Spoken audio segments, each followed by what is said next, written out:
Hey everyone, welcome back to the channel. So today we have another shop talk video, and today we're going to be talking about the crazy parts price gouging that's going on nowadays.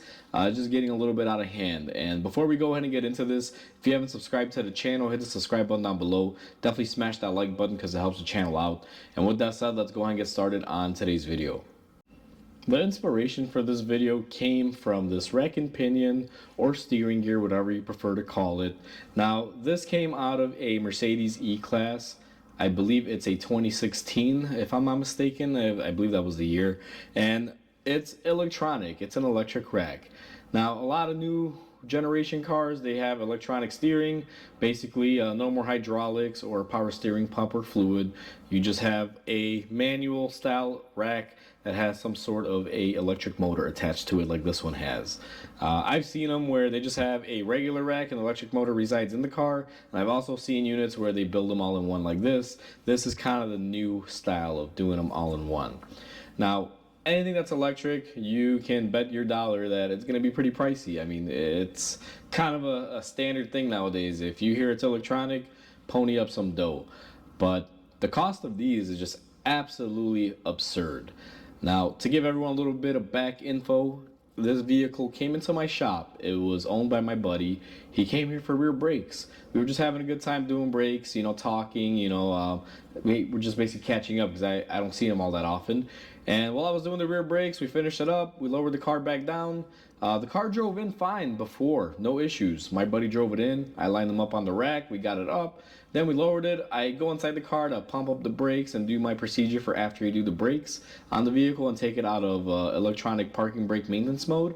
And when I start the car, we find that we have no steering. All the steering lights are on and, basically Christmas lights all over the dash. And after a little bit of research, basically this had failed. After we determined that basically this was a failed part and there was nothing we could really do with it because these things are sealed.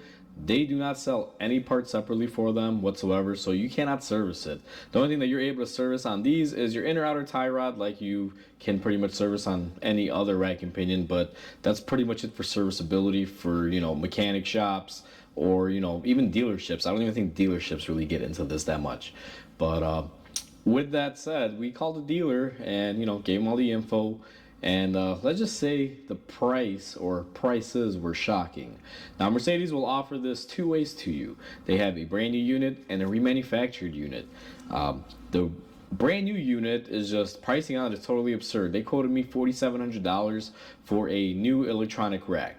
The remanufactured one was probably not that much better. I believe they quoted me, it was like $3,000 for that one. So a little bit of savings, but not quite. Now here's the thing. I've been around the block a few times. I've done several electronic racks, and they can be up there in pricing. A majority of them I've seen for about $1,000 to anywhere between around 2,000, 2,500, somewhere around that. And don't get me wrong, that's not cheap. But that's kind of just what I've seen if you have a fully built rack like this where the motor is on it. And, I don't even know if this one is the most expensive. There's probably one out there that goes on some higher end car that costs a lot more money. But to me, this is absolutely absurd because if you take out the notion that, yeah, it's a Mercedes, it's expensive, which I completely get. And if you buy a Mercedes, you should know that, you can expect things like this because when they break down, they are going to be expensive. They are a little bit of a premium vehicle. But the thing about this that really pisses me off is that this is just a regular Mercedes. It's not like a high-end AMG or a Maybach or something absurd in nature like that, where it's just like the top end of a car. It's like everyone wants it. It's the supercar. This is just a mom and pop car. It's a four-door E-Class. 4MATIC V6. It's used to haul my buddy and his family around. Grocery getter, whatever you want to call it. And to price a part that aggressively on a car of that nature, it's a little bit absurd. And I'm pretty sure this rack will probably fit among a lot of the different classes of those vehicles. They probably have them on the C classes, E classes. I'm pretty sure they're using this part or a variation of it. How can you price out a part to that extreme when the car that you're using it on is just like your basic entry package car? I feel it should be a little bit more affordable, but it's not. It's completely crazy. the parts industry is really unregulated, and I feel they should be regulated. Um, I remember back in the day when I worked at the Subaru dealer, me and the parts guy, we were pretty good buddies, and one day we were just kicking back talking. It was a really slow day, and I was like, hey man, if I wanted to buy every part to build me a car, the car that we quoted for this was like an Outback, I believe, or an Impreza, I forget which one. But anyway, I was like, if I wanted to buy every single part that they sell, now you can't buy every single part for a vehicle. You're not gonna be able to buy like a unibody frame or any of that, but just whatever hard parts were available for it. Um, he was able to get every single thing for, I believe it was like a 2012 model that you can purchase from the dealership, or at least they have the capability of ordering, like engine, transmissions, nuts, bolts, everything. Let me just say it was in the hundreds of thousands of dollars. So if you walked into a dealership and said, I want every single part for that vehicle because I want to build one, except for the body, like the skeleton of it, um, it would basically cost you about what four of those assembled cars cost brand new. It's unheard of. That's crazy. I always thought that if a car costs, let's say, $80,000 brand new, the total parts in that car, let's say, are like, let's say, 50,000 or 60,000 worth of value, and then you have your profit margins, and obviously there's a little bit more that goes into that profit margin because you got to pay, like the factory workers, the factories, the R&D money and everything that you put into the car. So I get it; it's not cheap, but how can the total parts to buy them separately to build one vehicle that you can buy pre-built from the dealer, how can those parts accumulate to more value or cost more than buying the complete car from the dealer brand new? Especially when you get more, because like I said, the dealership will not sell you a complete frame for the vehicle that doesn't have any body panels on it. You can't obviously get anything like that, but still, just like hard parts add up to about 3 or 4 times the value of the car in the catalogs. That's just ridiculous. So for me, like, this is what's going on in this industry. There's no checking, and they can do whatever they want. Because for me, a $5,000 rack on this vehicle, and let's say a $10,000 engine and a $10,000 transmission, and then you add in like this vehicle's formatted. Let's say we add in the front and rear differential, and add those up, you're probably at what this car cost initially brand new. Let's say it costs like $50,000, $60,000. Because again, it's just a basic E-Class, nothing fancy. It's not even like a higher end trim, just like a middle line trim that you see rolling around the streets, every day here in Chicago. And to me, it's just crazy how they have the audacity to charge what they charge. Now, the big kicker for this too is that this part is not really carried anywhere else. You can't call your big parts store and be like, hey, let me get a rack for my E-Class Mercedes that's electronic. Because as of right now, as of filming this video, they don't exist. They don't have them. No parts listings. So you're not going to be able to get one. You have to go through the dealer or some sort of specialty parts distributor.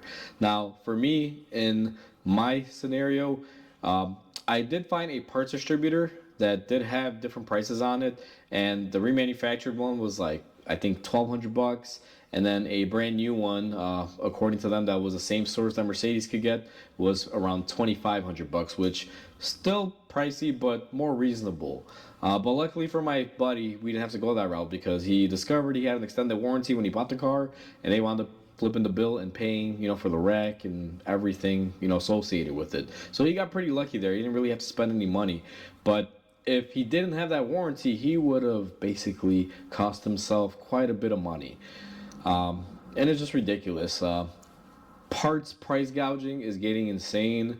I feel like this needs to get checked in because no one's going to be fixing these cars if these prices remain that way. And maybe that's the end goal. Maybe they don't want you to have your own vehicle anymore. Maybe they want you to lease a car, so they're constantly getting money. It's kind of turning into like, hey, let's just subscribe people to vehicles. In my head, that's kind of what it's going to. And I've noticed a lot lately that a lot of my customers are not out buying new vehicles. They're buying older vehicles and spending money like crazy, basically restoring them. And I can tell you right now, we're in 2024. This video may come out in 2025. This year alone, I've had about 30 or 35 cars somewhere around there. I forget the exact number, where people bought like a 2012 Corolla or a 2007 Corolla that wasn't rusted up and was in good condition body wise, and they would bring them here and say, hey, I want to redo the whole car, the whole suspension, do any sort of seals that are leaking, do all the maintenance, freshen the car up because I want to drive this thing for the next 2-3 years without having any issues. That's what I've been doing a lot lately, and to be honest with you, 2024 has been busier than ever, keeping me busy with projects like that, which I never really saw a lot of before. It was always just repair, my suspension as needed. But now people are buying these older vehicles that are known to be good, that don't have a lot of issues, and they don't mind dumping a bunch of money in them just to keep them running. And to be honest with you, I did a similar thing, which I will probably make a shop talk on with my whole project that I started, which I didn't film anything, but just kind of want to share that story as well. But you know this is what it's becoming because there's no way when this vehicle, and we've done a video on this before, where expensive cars get bought up when they get older and people can't afford to maintain them. Well, classic case. This car right now is probably worth about $20,000, and a $5,000 rack from the manufacturer is pretty much a quarter of the value of the car. That is just ridiculous. So, at the end of the day, that is my little, opinion on this. I really think the parts market needs to be regulated. There has to be some sort of consumer protection here because this can't continue this way. It doesn't matter if it's an aftermarket part or a dealer part. I mean, lately it's just been chaotic. Prices have been extremely up there. So when you go to your mechanic and he tells you it costs X amount of dollars, trust me. Even though most of them will try to inflate the price like crazy, these prices are already inflated. So I can't even imagine how much more other shops are inflating them.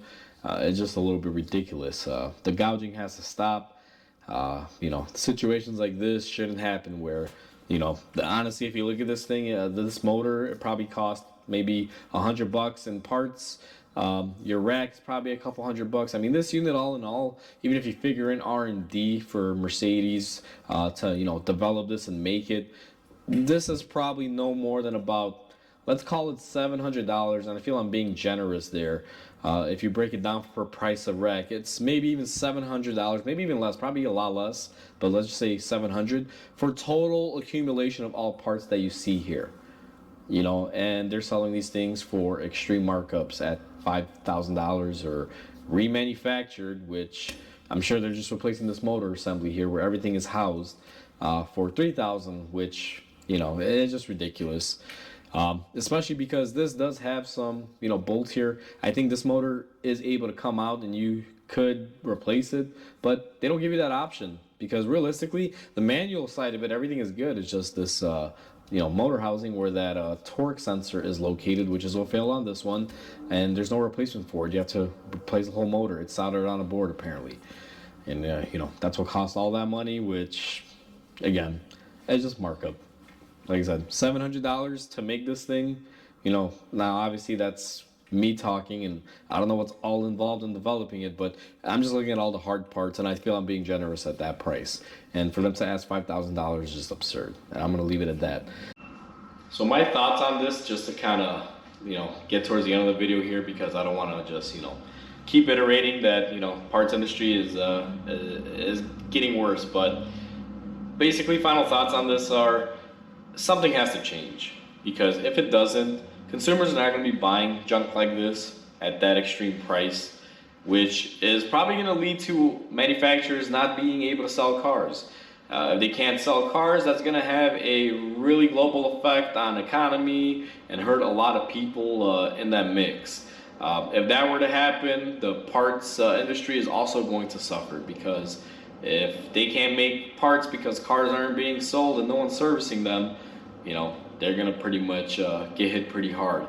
And third and finally, it's gonna hit people like me that are mechanics, that are on the, I guess you can say, short end of the stick.